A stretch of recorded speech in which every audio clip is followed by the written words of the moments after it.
क्या आप जानते हैं कि भारत का गौरवशाली चौहान वंश भी विदेशी है, मध्य एशिया से आई हुई जाति है।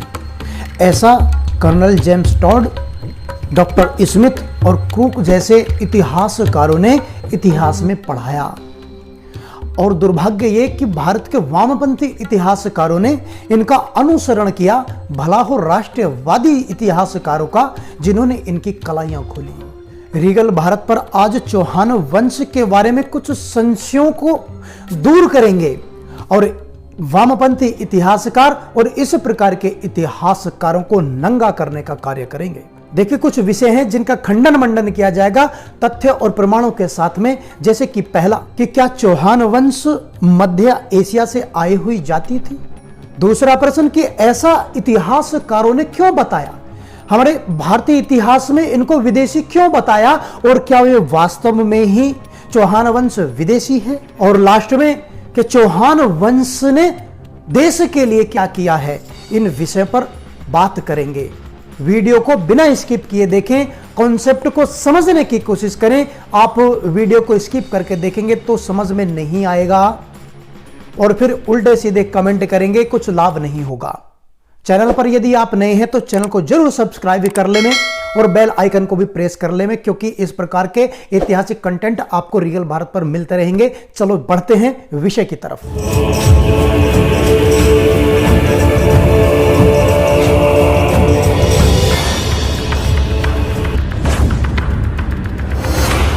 देखिए, सबसे पहले तो एक चीज का ध्यान रखिए, यदि आप हवाई बातों को पसंद करते हैं तो वीडियो पर ना रुकें, और यदि आप वास्तविकता को जानना चाहते हैं तो वीडियो पर जमे रहें। देखिए, चौहान वंश के इतिहास की जानकारी अनेक स्रोतों से मिलती है। इसमें पृथ्वीराज विजय, हम्मीर महाकाव्य, हम्मीर रासो आदि आदि अनेक ग्रंथ और भी बहुत सारे ग्रंथों से इसकी जानकारी मिलती है। हमने मुख्य बताया। देखिए, भड़ोच के एक साक्ष्य के अनुसार चौहान कवि प्रतिहारों के सामंत हुआ करते थे, और colonel James Tod, doctor Smith और क्रूक जैसे इतिहासकारों ने चौहानों को मध्य एशिया की जाति से संबंधित बताया, वहीं से आया हुआ बताया। हालांकि राष्ट्रवादी इतिहासकारों ने इनकी कलाइयां खोली हैं, लेकिन हम जरा तथ्यों को कुछ घुमा फिरा कर देखते हैं, धोमासने की कोशिश करते हैं। देखिए, 551 ईस्वी में वासुदेव चौहान ने चौहान वंश की नींव डाली। इसके जो उत्तराधिकारी थे, जयराज विग्रहराज प्रथम, चंद्रराज प्रथम, गोपाल चंद्रराज थे। इनसे आगे पृथ्वीराज के पुत्र अजयराज प्रथम हुए। इसके बाद गुवक प्रथम, विग्रहराज द्वितीय, अजयराज द्वितीय, अर्णोराज जो 1130 ईस्वी से 1150 ईस्वी तक रहे, विग्रहराज चतुर्थ या विसल देव जो कि 1153 ईस्वी से 1163 ईस्वी तक रहे, और पृथ्वीराज तृतीय या राय पिथौरा जो 1177 से 1192 ईस्वी तक बड़े प्रतापी शासक रहे। देखिए, पहले प्रश्न को लेते हैं कि क्या चौहान वंश मध्य एशिया से है। देखिए, इस प्रकार का लेखन करने वाले इतिहासकारों से मेरा एक प्रश्न है कि जब आपने इतिहास लिखा उस समय पर आप भारतवर्ष को क्या मानते थे। क्या भारतवर्ष आज जो विखंडित भारत है, आज जो हम देख रहे हैं, क्या भारतवर्ष इतना ही था। आप अपनी स्क्रीन पर देखिए, 1857 1857 के स्वतंत्रता संग्राम के समय तक भारतवर्ष ये भारत था जो आप स्क्रीन पर अपनी पर देख रहे हैं। इससे पहले थोड़े से चले जाएं तो यूरोप का हिस्सा भी भारत में आता था। ये मध्य एशिया, चीन वगैरह, ये सब भारत के भूभाग हुआ करते थे और भारत भूमि से शासन संचालित होता था। यहां से बड़े बड़े प्रतापी शासक शासन करते थे या इनके अधीन होते थे। जब 1857 का भारत इतना विशाल था, जो मध्य एशिया को भी अपने अंदर समेटे हुए है, तो किस आधार पर मूर्खों ने इनको मध्य एशिया का बताया। यदि वे मध्य एशिया के थे भी तो भी भारत का हिस्सा थे, लेकिन मध्य एशिया से इनका क्या संबंध था, इस चीज पर इन्होंने दृष्टिपात नहीं किया या इसको उजागर नहीं किया। करते भी कैसे, इन्होंने सभी को मध्य एशिया से बताया। आर्य यानी कि जितने भी प्रतिष्ठित वंश हैं, गुर्जर वंश है, राजपूत वंश है या ब्राह्मण है, इन सभी को इन्होंने क्या बताया। इन सभी को इन्होंने मध्य एशिया का बताया, यानी कि आर्यंस, और आर्यंस जो अनार्य हैं, जिनको अनार्यों में बांटा, वो सब इन्हीं को आर्यन मानते हैं, तो सभी को विदेशी बताया। जो कि ये मिथक है, भ्रम है, निराधार है, तर्कहीन है। चौहान वंश विशुद्ध रूप से भारतीय वंश है, इसका एक प्रमाणिक स्रोत है। देखिए, यदि विवेकपूर्ण और तार्किक रूप से देखा जाए, जो माउंट आबू पर यज्ञ किया था, तो जिन 4 वंशों को बुलाया गया था, 4 वंश के प्रतिनिधियों को लिया गया था, उसमें से चौहान वंश भी था। तब इन्होंने प्रतिज्ञा की थी, प्रतिज्ञा ली थी कि देश की रक्षा के लिए, धर्म की सुरक्षा के लिए वो अपना सर्वस्व बलिदान कर देंगे। और ये चौहान वंश ने, सभी वंशों ने करके दिखाया। अब देखिए, अगला प्रश्न देखते कि ऐसा वामपंथियों ने क्यों बताया, इन्हें विदेशी सिद्ध करने की कोशिश क्यों की है। इस मंशा को समझिए, पहला वाला प्रश्न और क्लियर हो जाएगा।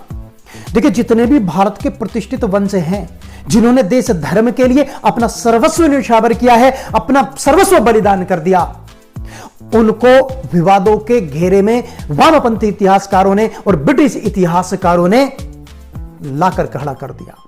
और मूर्खता भारतीय इतिहासकारों की, वामपंथी इतिहासकारों की यह रही कि इन्हीं इतिहासकारों का अनुसरण ये करते रहे जिन्होंने अपने हित के लिए इतिहास लिखा था, बुद्धि या तर्क का प्रयोग ही नहीं किया। भारत के प्रतिष्ठित राजवंशों को छोटा करके दिखाना, बौना करके दिखाना, उनको आपसी रंजिश में दिखाना। चौहान वंश, देखिए पृथ्वीराज चौहान के संबंध में कितने विवाद हैं। कहीं संयोगिता का विवाद आता है, कहीं जयचंद को लेकर के विवाद आता है, और कहीं यह बताया जाता है कि आपस में युद्धरत रहते थे, जबकि वास्तविकता कुछ और थी।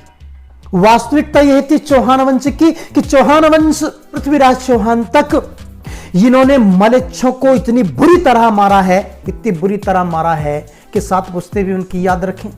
लेकिन विदेशी इतिहासकारों को यह कहां पचता, उनको तो झूठ परोसना था, भारतीय गौरव को धूमिल जो करना था। यह सारी की सारी साजिश, ये सारी की सारी प्लानिंग इसीलिए रची गई ताकि भारत का गौरवपूर्ण इतिहास धूमिल हो जाए और भारत का जनमानस अपने वैभव पर गर्व न करे, अपने महापुरुषों को हीन दृष्टि से देखे और ये मानसिक रूप से हीन हो जाए, ताकि भारत पर लंबे समय तक शासन किया जा सके। अब वास्तविकता क्या है? अब वास्तविकता को समझाने की मुझे लगता है आवश्यकता नहीं है, क्योंकि हमने जो प्रश्नों की कलाइयां खोली हैं उसमें वास्तविकता स्वतः ही स्पष्ट हो जाती है। वास्तविकता यह है, एक समझने की बात है। यदि आपको समझना है तो आप इस प्रकार से समझ सकते हैं कि जितने भी विवादित विषय हैं इतिहास के अंदर, जितने भी कंट्रोवर्सी वाले विषय हैं, आप तुरंत समझ जाना कि जरूर इसके पीछे गौरवपूर्ण इतिहास रहा है और इसको धूमिल करने की कोशिश की गई है। देखिए, ध्यान रखना, ये जो युद्ध आपस में बताते हैं, यह शक्ति प्रदर्शन था। इस प्रकार से मलेच्छों की तरह या विदेशी आक्रांताओं की तरह युद्ध नहीं होते थे, शक्ति प्रदर्शन होता था।